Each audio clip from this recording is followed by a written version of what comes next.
Alright, so recapping the last two games that happened, the Nuggets took down the Lakers in a nail biter at the end, and the Heat take down the Celtics just yesterday. So I want to talk about this one because I did make one video, but I didn't like how I covered it, and I went back and rewatched it and had more things to come up with. So the Nuggets were basically like blowing out the Lakers for 3 quarters, and that was not good for the Lakers. But then around the third quarter, I'd say, Darvin Ham made a mid-game adjustment, which was put Rui Hachimura on Jokic and Davis on Gordon. So that allows Davis to roam around and basically like stay close to the paint because Gordon can't shoot that well.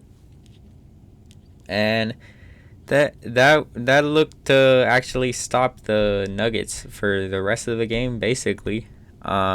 Nuggets still made some wild circus shots, but that's the Nuggets anyways. And great in-game adjustment, almost won them the game. They couldn't close it out though. The LeBron got stripped, and he also missed a clutch three, so not very clutch of him on that part. And he settled for the three when he was down three. We all know he could just drive, but Jokic looked awesome, like the best player on the planet until that little adjustment. Then it kind of threw him off. So I believe he only scored 2 points in that fourth quarter, if we could see here. Yes, he missed 2 shots. He only got up 2 shots, but he had 3 points. Was it 4 free? Yeah, 3 for 4 from the free throw line. And Mike Malone has some adjustments to make because the Lakers are most definitely going to start out with that. And as we can see, Reeves and Davis are the main part. Hachimura also. They need LeBron to be better in the clutch, basically. That's what it is. I should mention the Lakers did come back via getting fouled on the free throw line. I'm not implying it's rigged. I don't think it's rigged. But a lot of people are going to bring that up. So, this was not the Lakers' best game. And I also feel like towards the end, this was not Denver's best game. It was Denver's best game until like midway through the third. Then it wasn't. So, Mike Malone has some work to do. Also, D'Angelo Russell was not playing good this game. Hopefully he does better. They may have to bench either him or Schroeder and possibly bring up Hachimura, or maybe both of them, Hachimura and Vando. Vando would do good on Murray. I believe even Draymond Green brought that up and on his podcast. And I guess you could just come up with sets that like it makes them have to switch basically, so then Jokic can get on AD. Basically, get Jokic on AD and the rest of the offense becomes good. It's not because AD's a bad defender; he's a great defender, but then Jokic can be used as a decoy and distribute, and AD can't pay attention to 4 guys cutting towards the basket or getting open at the 3-point line. So you're gonna want the best defender on Jokic if you're the Nuggets, I feel like. So, what worked for the Warriors, they kept not using it though for some reason, was pulling AD out of the paint off a pick and roll. So maybe try that. And both of them, I should mention, lights out shooting that third quarter. It felt like an all-star game basically. So, yeah, that's what I have to say. I think the Lakers win this next game. I think we need 7 games of this. I think this is a very, very, very entertaining series. And that's saying a lot because some people didn't think Denver was that great. But, yeah, shout out Jokic. Hopefully they come up with a better game plan than the end of that game because they almost got the game stolen after being up 22 at one point. So, yeah, great job, Denver. This series is going to be close, I can already tell. Anyways, now we have this game that happened last night. I was paying attention in the first half, and then the third quarter, I'm like, oh shoot, I gotta go do homework or take a test. So I left, and I went to get my backpack outside later, and I see Miami had a 20-point swing. They were down 11 at one point, which is insane. And there it is. They performed well in the clutch. Jimmy Butler, obviously, great game from him. 35, 6 steals, Jesus Christ, 7 assists and 5 rebounds. A very, very good game. Kevin Love turned back the clock today. There was one play in particular where it was a two-on-one fast break. They pass it to Kevin Love. He takes 2 steps backwards and shoots a 3-pointer to cut it to 3. That's when I'm like, okay, these guys are just going to hit all their shots, aren't they? So we have Gabe Vincent. Basically, all of Miami shot insanely well. 51.6% from 3. I see Laker fans saying, oh, they played their ass off. We played mid, it's okay. But don't fall into that trap, man. Because I'm sure Milwaukee was saying the same thing after Game 1 and Game 3. They're all like, yeah, they can't keep doing this forever. Miami just finds ways to win. So I would not, if I'm the Celtics, I would go into the next game acting like we just got smacked, basically, like lost by 20 or 30. So Tatum was good this game until that fourth quarter.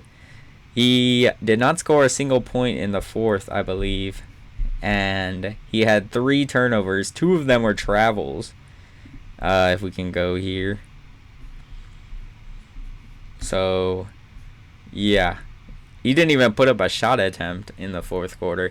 He had 6 well, I guess technically because 6 free throws, but he did not attempt a shot or like miss a shot even. He had 3 turnovers. That was important. He had one where he got the ball, he was going up for a shot and like came back down with it. Obviously, you can't do that. And he threw it away. Jimmy was playing the passing lanes very well though. I will give him that. But if you're Boston, first of all, Joe Mazzulla, you have to step up. Okay, this is Eric Spoelstra you're going as. This isn't Doc Rivers anymore. The Heat basically scored 40-something points that third quarter alone, and Joe Mazzulla did not call timeout. Yeah, they scored 46 points. Joe Mazzulla did not call. If he did, he called 1 timeout. To start the fourth quarter, Boston went on a run in the first 90 seconds, I feel like, and Eric Spoelstra immediately called timeout. That's what you're supposed to do in a playoff game. I will give Mazzulla slack. He is a rookie head coach. Not all rookie head coaches can be like Ime Udoka. So I feel like Celtics fans forget that, but it's not my team. So yeah, Jimmy hit that wild pull-up 3. Yeah, it like rattled in and then went out, then went back in, and I'm like, all right, yeah, that's the dagger. There's no way. Shout out Kevin Harlan. I feel like he's becoming my favorite announcer. It was between him and Mike Breen, but I feel like these playoffs, it's been more him. Maybe because his games are closer, it feels like. Like, what was it? Game 7, freaking, there was a bang call in the middle of the third quarter. So, yeah, I don't know.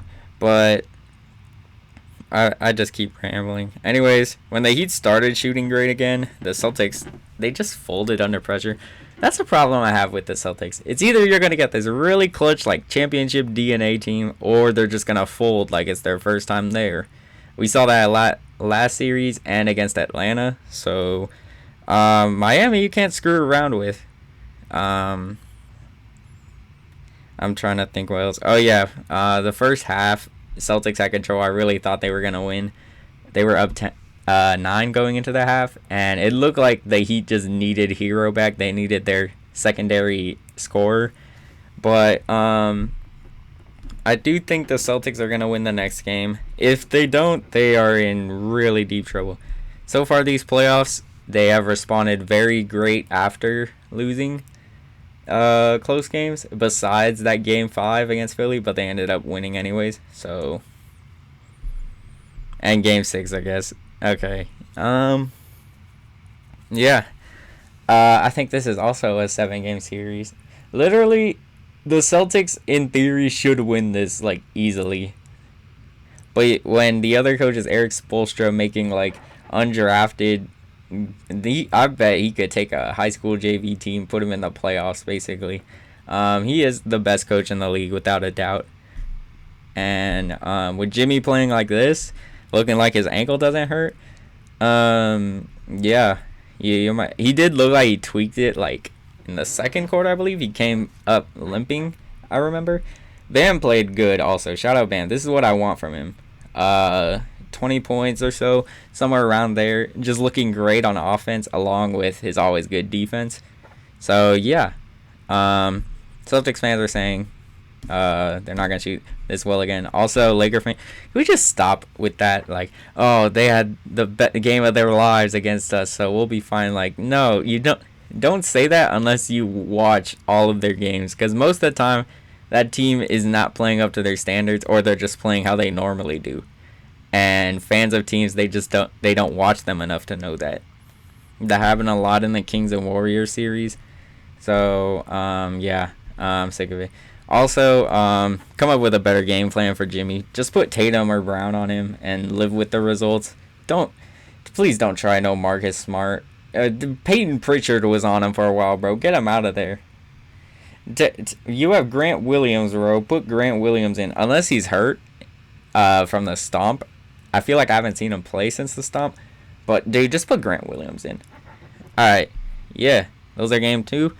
It's either I'll have one up tomorrow morning for the Laker and Nugget game, or I'm going to wait till the Boston one finishes and then just make one after. So, yeah, please hit the like button, subscribe. We're 2 subscribers away from 60, which is insane. You guys have been showing a lot of love, and I appreciate it. If you have thoughts about these games, leave a comment. I love comments unless it's like weird comments that I think are dumb or whatever. In that case, I won't reply, but all the other ones, go ahead. Anyways, yeah, see ya.